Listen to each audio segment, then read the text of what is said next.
कब होंगे कम इस दुनिया के गम, जाने कब होंगे कम इस दुनिया के गम, जीने वालों पे सदा बेजुर्म खता होते जा रहे हैं सितम, जाने कब होंगे कम इस दुनिया के गम, जीने वालों पे सदा। बिस्मिल्लाहिर्रहमानिर्रहीम।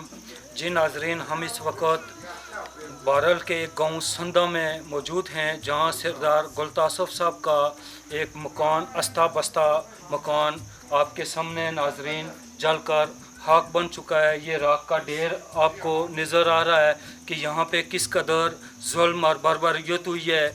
और यहाँ पे हमारे साथ सरदार गुलतासफ जो यहाँ इस मकान में रहते थे, अपने पोतों और बच्चों के हमरा रहते थे, वो हमारे साथ मौजूद हैं। हम इनकी स्टोरी इन्हीं की ज़बानी आपको सुनाते हैं। सरदार साहब, पहले तो बहुत ही अफसोसनाक ये वाक़या है, हम आपसे इज़हारे तज़ियत करते हैं, अफसोस करते हैं। तो आप नाजरीन को ये बताएं कि ये वाक़या कैसे पेश आया कि आपका ये इतना बड़ा घर जो है इसको जला दिया गया, जो सीधी सीधी एक दहशतगर्दी है। यहाँ पे ये पूरा अमन इलाका समझा जाता था, लेकिन यहाँ पे ये वाक़या होना एक दहशतगर्दी की अलामत है। तो ये क्यों पेश आया, इसकी वजह क्या है? सर, इसकी वजह यह है कि मेरा एक बेटा है गुल आफ्ताब गुल, उसको मैंने आग किया हुआ था क्योंकि वो नाफरमानी करता था, मेरी कोई बात मानता नहीं था। मैंने उसको 2015 से उसको आग किया हुआ था। जो वक़ुआ हुआ है वो रावलपिंडी डबल रोड के ऊपर हुआ है। उसने मेरे बड़े भाई के बेटे को कत्ल किया। तो इन लोगों ने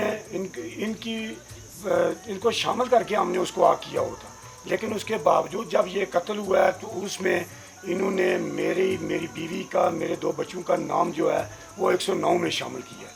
तो हमने मजबूर हो गए हैं, तो हमने जाके अबूरी ज़मानतें भी करवाई हैं और उसके बाद हमने फिर ज़मानतें कन्फर्म ही की।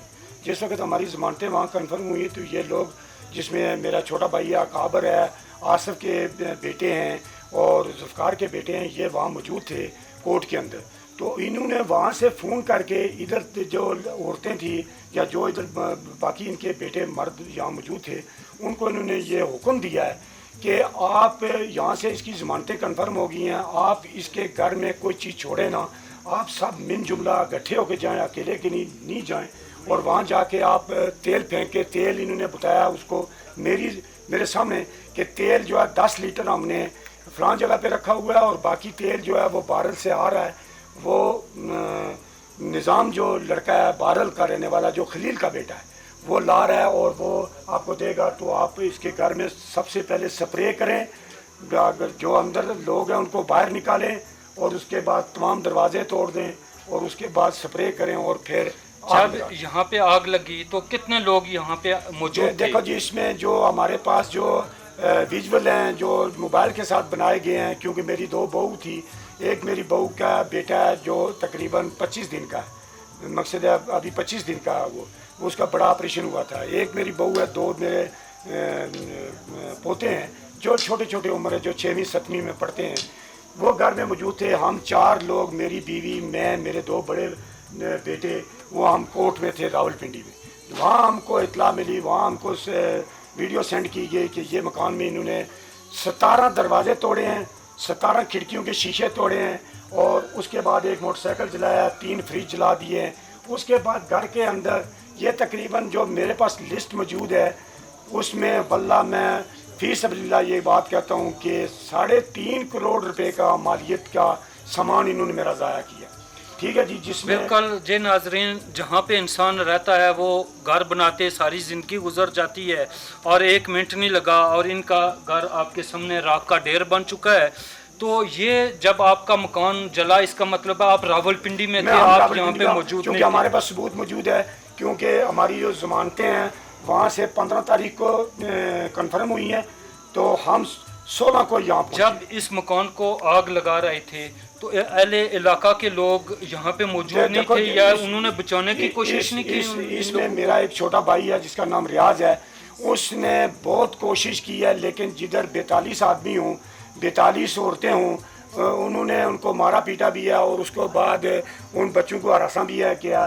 سب سے بڑی بات یہ ہے کہ انہوں نے پیٹرول پھینک کے گرنیڈ پھینکا ہے۔ میری بہو یہ کہتی ہے کہ ایک سبز رنگ کیا ایک یہ چناٹھی کھیکھرا نہیں ہوتا ہے، چناٹھی یہ چیڑ کے ساتھ جو لگتی ہے، اس طرح کی کوئی چیز تھی تو اس نے پھینکی ہے، تو اس کے بعد بہت بڑا دھماکہ وہ بلاسٹ ہوا ہے جس میں یہ 9 کمروں کے اندر جو ہے نا فوری آگ پھیل گئی۔ اچھا، ہم نے سنا ہے کہ جہاں پہ زہر آدمی رہتا ہے وہ قرآن بھی پڑھتا ہے، نماز بھی پڑھتا ہے۔ ڈیجیٹل قرآن پاک میرے پاس 2 تھے جو جل کے راکھ ہوئے ہیں، میں اس کی آپ کو وہ دکھاتا ہوں۔ ان کی جلدیں جو ہیں نا وہ گلابی رنگ کی تھی، وہ گلابی رنگ کی جو سجی ہے وہ آپ کو نظر آئے گی، استغفراللہ۔ ٹھیک ہے۔ باقی جو ادھر کے کمرے ان کے اندر جو قرآن پاک ہے نصف جلے ہوئے ہیں۔ ناظرین، یہاں پہ انسانیت کو بھی نہیں، انسانیت سے گری ہوئی یہ بات انہوں نے کی۔ ایک مسلمان جس کا ایمان قرآن ہے اور وہ قرآن کو آخری کتاب سمجھ کے اس کو بڑی رکھتا ہے، پیار سے دل سے لگا کے رکھتا ہے، یہاں پہ قرآن کو بھی نہیں بخشا گیا اور اس کو بھی نذر آتش کیا گیا۔ یہاں پہ جو قانون نافذ کرنے والے ادارے ہیں وہ یہ چیز بابت کروائیں کہ اس پہ جو سزا بنتی ہے، آئی تھنک کہ اس کی سزائے موت ہے، اس سے کم اس کی سزا نہیں ہو سکتی ہے۔ تو اس کے علاوہ جو آپ کا فرنیچر اور جہاں پہ انسان رہتا ہے ہر چیز ضروریات زندگی کی اور کیا کیا چیزیں چاہیے؟ اس میں یہ ہے کہ 7 ڈبل بیڈ تھے اور 14 سنگل بیڈ تھے۔ اس کے بعد 4 لوہے کی چارپائیاں 4 تھیں۔ اس کے بعد 3 فریج تھے۔ ٹوٹل کمرے کتنے تھے؟ یہ کمرے جو ہیں اس میں 2 ہال ہیں، 4 بیڈ روم ہیں، 2 بڑے ہال ہیں، 4 بیڈ روم ہیں، کیونکہ ہمارا فیملی کا ایک سسٹم ہے، وہ بڑے ہال میں ہم 3 ڈبل بیڈ لگا کے رکھتے ہیں۔ آپ کی بہویں یہاں پہ تھی، آپ شادی کر کے ان کو لے کے آئے، ان کے فرنیچر سارے جل گئے۔ نہیں، اس کے علاوہ ایک ہمارا رسم و رواج بھی ہوتا ہے کہ ان کے زیورات وغیرہ بھی ہوتے ہیں۔ زیورات جو ہیں وہ ایک جگہ پہ ہم نے محفوظ کیے ہوتے، جس میں میری سنتیں تھیں، میرے بچوں کی سنتیں تھیں، جو BA BEd کی سنتیں تھیں، اس میں میرے دکان کے جو لائسنس تھے وہ بھی تھے، اس میں بہت اور سے قیمتی کاغذات بھی تھے۔ 21 تولے سونا تھا، 21 تولے سونا تھا، 15 ہزار کے 50 باؤنڈ تھے اور 5.5 لاکھ روپیہ اس بریف کیس کے اندر تھا۔ جب مجھے یہ پتہ چلا، وہاں مجھے میری بہو نے فون کیا کہ خالو ایسا ہو گیا ہے کہ آگ انہوں نے لگا دی ہے، دروازے توڑ کے آگ لگا دی ہے، تو میں نے اس کا بیٹا بولا کہ سب سے پہلے ڈیجیٹل قرآن پاک کو اٹھانے کی کوشش کرو اور اس کے بعد دوسرے قرآن پاک کو باہر نکالو۔ اور میں نے ان سے یہ کہا کہ پیر شاہ غازی کے مزار کی جو ان کی اپنی ذاتی تصویریں تھیں وہ میرے پاس موجود تھیں، تو میں نے کہا وہ نکالو۔ تو جس وقت وہ نکالنے کے لیے گئی تو عرفان اور عدنان نامی شخص ہے، ٹھیک ہے جی، جس نے کہا کہ اس نے کہا جی کہ بریف کیس تو نہیں نکالنے دیتے ہیں، تو میں نے کہا بیٹا بات یہ ہے کہ اس میں 21 تولے سونا اور 5.5 لاکھ روپیہ اور پرائز باؤنڈ پڑے ہوئے ہیں، کسی طریقے سے وہ نکال دو، باقی جلنے دو، کیونکہ ابھی تو کچھ نہیں سکتا ہے، بریف کیس آسانی تھا۔ تو اس میں وہ عرفان اور عدنان نے ایسا کیا کہ ہاں اچھا یہ بات ہے، تو انہوں نے وہ بریف کیس لے کے وہ یہاں سے بھاگے۔ دوسری بات ہے، جو 2 لڑکے ہیں فوجی، ایک نوید ہے ایک فرید ہے، جو پاکستان آرمی میں حاضر ہیں، جو ان دونوں آئے ہوئے تھے، انہوں نے گرنیڈ پھینکے۔ اچھا جی ناظرین، یہاں پہ چونکہ جس طرح انہوں نے بتایا ہے کہ یہاں پہ گرنیڈ بھی باقاعدہ پھینکے گئے ہیں اور مکان کی حالت تو آپ کو یہ دکھا رہی ہے، واضح تصویر ہے کہ یہاں پہ بہت کچھ ہوا ہے، یہاں پہ آگ لگائی گئی ہے اور یہ مکان بالکل راکھ کا ڈھیر بن چکا ہے۔ میں سمجھتا ہوں کہ اس سے بڑی زیادتی کا عمل اور کچھ نہیں ہو سکتا۔ اگر راولپنڈی میں کوئی واقعہ ہوتا ہے، وہاں پر کوئی قتل ہوتا ہے، تو اس کا یہاں پہ نہیں آنا چاہیے تھا کہ الٹا ان کے گھر والوں کو آگ لگا دی جائے یا ان کے گھر کو جلا کر راکھ کا ڈھیر بنا دیا جائے اور ان کو بے گھر کر دیا جائے۔ تو یہاں پہ میں نے دیکھا ہے کہ پولیس کیمپ لگا کے بیٹھی ہوئی ہے، تو کیا پولیس کی کارروائی سے آپ مطمئن ہیں؟ پولیس کی کارروائی سے ہم مطمئن ہیں۔ پولیس جو بھی ایک پروسیس کے تحت کام کر رہی ہے، وہ پولیس اپنا جائز طریقے سے کر رہی ہے۔ ہم نے تو یہی سوچا کہ اللہ نے سب کچھ دیا تھا تو اللہ نے ہی لے لیا ہے، لیکن پولیس کی جو کارروائی ہے وہ تو ٹھیک ہے، اس سے ہم مطمئن ہیں वो क्या कर सकते हैं, वो तो इतना ही कर सकते हैं ना कि उनके खिलाफ हमने FIR कराई है। 42 औरतों का, बच्चों का ये हमने नाम दिया है, जिन्होंने कुछ विजुअल हमारे पास मौजूद हैं कि जो लड़कियां और जो लड़के तेल मकसद है डाल के दीवारों के ऊपर, पर्दों के ऊपर और दरवाज़ों के ऊपर फेंक के, और उसके बाद उन्होंने बाहर निकल के कहा, उन्होंने ये आग किसी लेटर से या किसी इस चीज़ से नहीं लगाई है, तो उन्होंने बाहर निकल के कहा कि हमने सब कमरों के अंदर तेल फेंक दिया है। तो उन्होंने कहा कि तुम दूर हो जाओ, तुम दूर हो जाओ। तो वहाँ से उन्होंने फिर वो ग्रेनेड जो है वो अंदर फेंके हैं, जिससे ये तकरीबन कुछ मकसद चीज़ें उधर से भी टूटी हैं, कोई दीवार जख्मी है।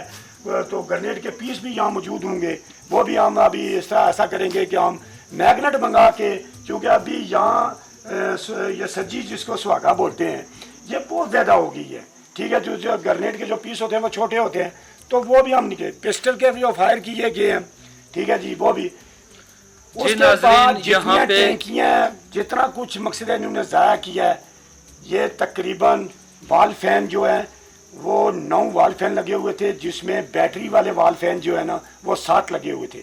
बाकी जो स्लोप के अंदर जो स्लोप कमरे हैं उनके अंदर जो दीवारों के साथ फैन लगे हुए थे वो 220 वाले जो है ना वो 7 लगे हुए थे। जो सीलिंग के ऊपर फैन लगे हुए थे वो 4 बड़े फैन लगे हुए थे। उसके बाद UPS लगा हुआ था जिसकी बैटरी आपने जली हुई देखी होगी, 200 एम्पेयर की बैटरी। यहाँ पे जिस घर में इंसान रहता है, मैंने जैसे कि पहले कहा कि इंसान को ज़िंदगी बन जाती है घर बनाते बनाते, और 1 सेकंड नहीं लगा, ये आग लगा के इसको राख बना दिया गया। यहाँ पे DSP साहब भी यहाँ पे तशरीफ़ लाए, हमने उनसे भी गुफ्तगू की। यहाँ पे एडिशनल SHO साहब भी मौजूद हैं, SHO साहब से भी हमारी बात हुई। पुलिस की नफरी यहाँ पे मौजूद है जो किसी भी आगामी सूरत हाल से निपटने के लिए और मुलजमान को गिरफ़्तार करने के लिए यहाँ पे मौके पे मौजूद है।